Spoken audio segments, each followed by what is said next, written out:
আসসালামু আলাইকুম, সবাই কেমন আছেন?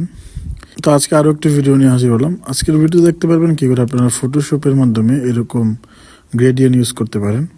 বেসিক্যালি আমরা কি করি, আমরা ফার্স্ট অফ অল একটা রেক্ট্যাঙ্গুলার শেপ নিই। নেওয়ার পরে আমরা এটাকে সিলেক্ট করে আমাদের যেই রেক্ট্যাঙ্গুলার যেই লেয়ারটা এটার মধ্যে ক্লিক করে রাইট ক্লিক করে আমরা ব্লেন্ডিং মোডে চলে যাই। এখান থেকে আমরা গ্রেডিয়েন্ট ইউজ করি। তো এরকমভাবে আমরা যে প্রথম দেখছিলাম এরকমভাবে আসলে হয় না। তো সেটার জন্য আপনাদেরকে একটা টেকনিক অবলম্বন করতে হবে।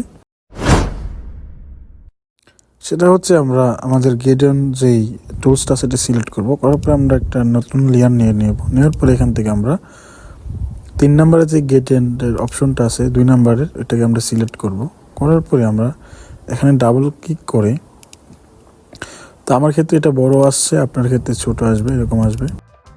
আসার পরে আপনারা এখানে দুই সাইডে দুইটা কালার প্যানেল দেখতে পাচ্ছেন। এখানে যদি আপনারা ক্লিক করেন তো এখান থেকে আপনাদের ইচ্ছে মতো আপনারা কালার দিতে পারবেন। তো আমি আমার ইচ্ছে মতো আমি কালার দিয়ে দিচ্ছি।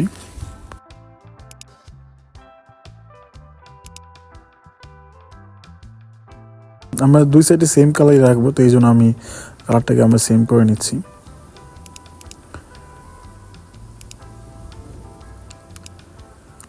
সেম করার পরে জাস্ট আমরা যদি এখান থেকে একটা ড্র্যাগ করে দিই এইভাবে এরকমভাবে, তাহলে কিন্তু আমাদের ওই সেম গ্রেডিয়েন্টটা কিন্তু এখানে হয়ে গেছে।